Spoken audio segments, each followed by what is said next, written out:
Okay, welcome to part 2 of my introductory guide to Wizardry Proving Grounds of the Mad Overlord. This is the 2023 remake of the game. It is literally based on the original code of the 1981 Apple II version of the game.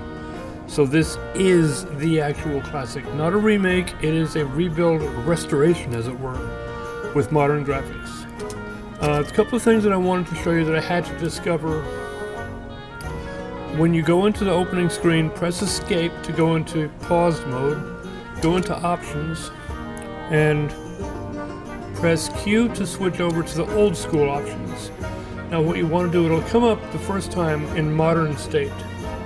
Press left control to tab over to custom, and then the only thing that you want to turn on is the random starting points.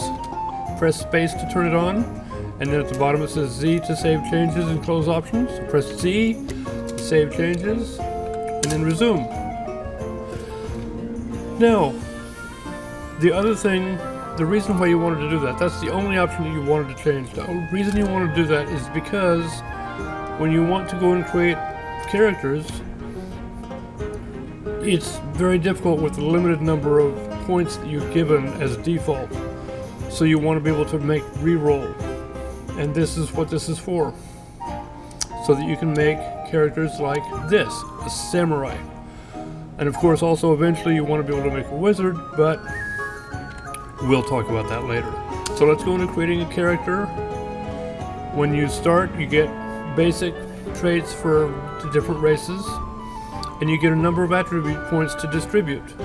Now on the bottom left you'll see that now there's a re-roll attribute points feature where you press control and it will roll a new number for you. And to get a good samurai, I think you need more than 19 points. I think you need like 24 to completely make a samurai. Let's try starting with a dwarf and see if we get there. Samurai needs strength plus 5, intellect plus 4, vitality plus 4, and agility plus 5. Yeah, we'll have enough. So it depends on which race you choose as to whether or not how many points you'll need to make a samurai, or dare I say it, a ninja. I don't even see ninja on the menu right now, so I don't know that we can make ninjas. I think it's supposed to be all 18s to make a ninja, which is very hard to get that many spare points. So let's go ahead and make I like to make my samurais neutral, so that way they can go with either party.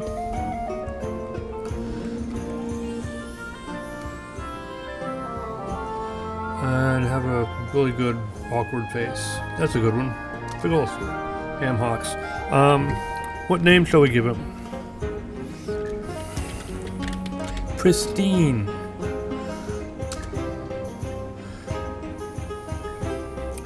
Okay, now the other thing I wanted to talk about was mapping.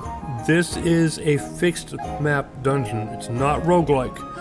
These dungeons are built to be exactly set because the challenge of the dungeon is to go through and solve puzzles, figure out where the keys to certain things are, and get down to level 10, and it has to be exactly 10 levels, so there can't be any real randomization here. The warning screen that you come up that says the dungeon is likely to change from time to time, that's actually because there's places in the dungeon that will teleport you. So the thing that's nice about a game like this, because it's a fixed dungeon, is that we can provide maps. Now in the original game, there was nothing but graph paper. You literally had to draw the maps yourself. And I remember I used a pencil to draw these maps. But here we have the complete maps of the game. Let me show you maps of level 1 through 4. You're starting out on level 1. I would recommend staying there until your characters get to be at least level 6, maybe 7. And as they advise, try to make sure you have 2 parties worth of characters. Whether you stay all good or stay all evil, or try to do a mixed set of both alignments. Make sure that you have enough of a party so that in case your primary party gets killed and slaughtered in the dungeon, you have enough players or characters that can go out there and rescue that party, bring them out to the Temple of Cant, and resurrect them. Apparently somebody said there's a bulge in the stairs at the Temple of Cant. Yeah, there's this thing in the middle of the steps. They say that's one of the failures of artificial intelligence. I don't know. Maybe they carved the temple out of the stone itself and they just decided not to carve out that part. But anyway, so that I think is all I wanted to show you right now. When you get to the point of needing to get past level 4, I will do another video showing levels 5 through 10. And if there's any questions that you may have that I may not have covered, put them in the comments and I will address them in the next video that I make for the game. Have fun!